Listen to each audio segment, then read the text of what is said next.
안녕하세요. 비바 학원입니다. 네, 오늘은 제가 여러분들한테 영어 문법을 어떻게 하면 효과적으로 공부할 수 있는지에 대해서 알려드리도록 하겠습니다.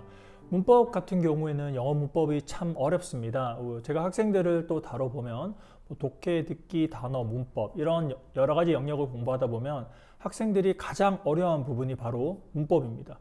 문법은 일단은 다른 영역에 비해서 어떤 용어도 조금 어려운 게 나오고요. 그리고 뭔가를 해도 잘 모르는 경우가 많아요. 또 앞에 배웠던 부분을 나중에 가면 또 잊어버리고 다시 뭔가 새롭게 느껴지고 그렇기 때문에 학생들이 가장 어려워하는 부분이 문법입니다.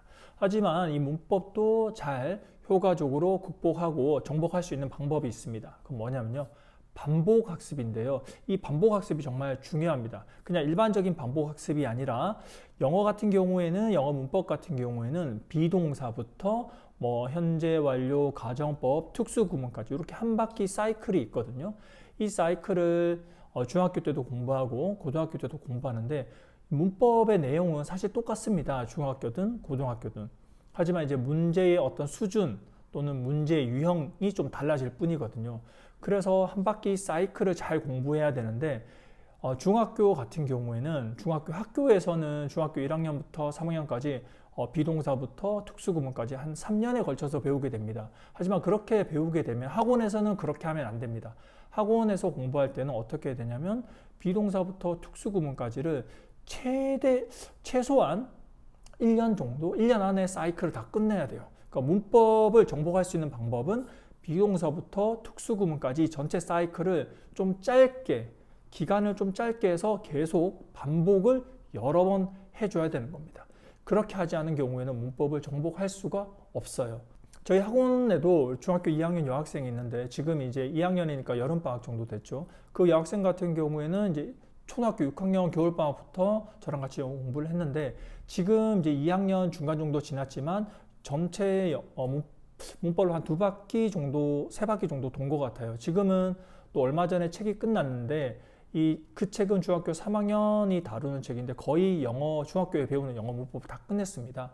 그래서 이제 그 여학생 같은 경우에는 다른 어떤 걸 나가기보다는 이제 중학교 3학년 수준의 교재를 처음부터 끝까지 다시 한번 풀어보는 거죠.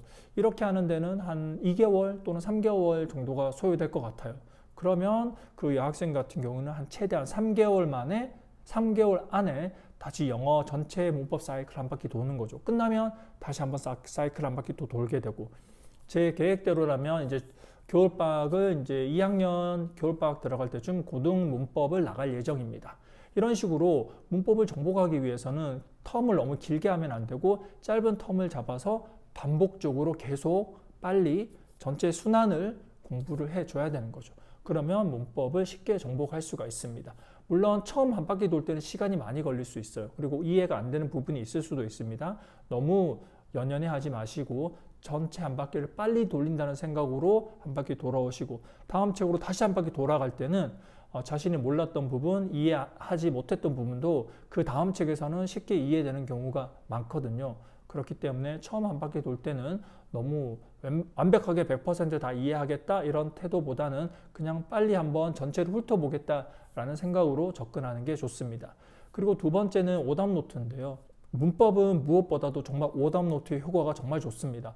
오답 노트를 만드는 방법은 각자마다 다 다르겠지만 틀린 문법 문제를 적고 이 문법 문제를 풀기 위해서는 어떤 문법 개념을 알아야 되는지를 옆에다 적고 그거를 계속 적어주는 겁니다. 자기 틀린 문제를. 근데 이렇게까지만 하면 안 되고 틀린 문제를 다시 반복적으로 읽어줘야 돼요. 소설책 읽듯이 계속 앞에서 만들었던 부분을 반복적으로 계속 읽어줘야 됩니다. 그럼 그 문법 패턴이 눈에 들어오기 때문에 다음 문제를 풀 때는 더 쉽게 맞출 수가 있는 거죠.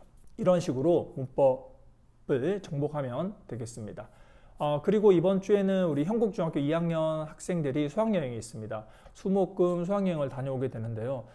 그래서 3일 동안 3일 동안 학원을 빠지게 되는데 참 고민이 많습니다. 제가 일단 학생들한테는 수학여행 마치고 돌아오는 금요일 날 좀 일찍 돌아오니까 집에서 낮잠 한번 자고 학원으로 등원하라고 말은 했습니다. 그렇게 공지를 했거든요. 사실 제 마음 같아서는 애들이 이제 피곤하니까 금요일까지도 좀 쉬게 해주고 싶은 마음도 있지만 또 다른 한편으로는 이제 그 다음 주부터 또 공부를 이어나가야 되기 때문에 공부를 조금 더 시키고 싶다라는 생각도 사실은 좀 있습니다.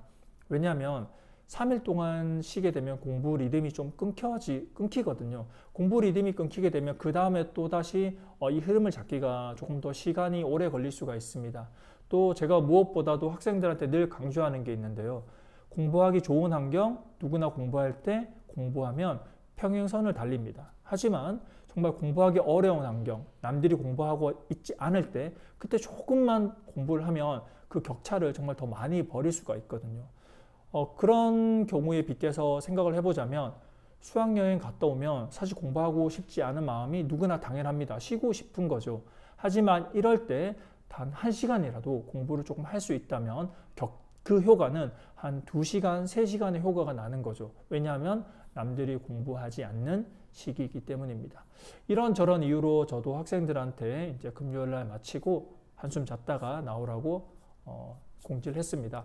학교 생활을 하는 중에 수학여행도 있을 수 있고 뭐 야영, 체육대회가 있을 수 있잖아요. 이럴 때 정말 공부하기가 쉽지가 않습니다.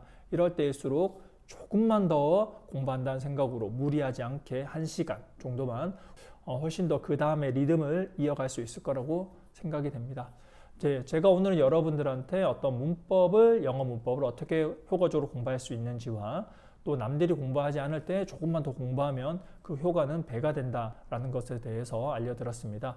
이 영상을 참고하셔가지고 더욱더 열심히 공부해서 원하는 성적을 받을 수 있기를 바랍니다. 지금까지 비바 학원이었습니다. 감사합니다.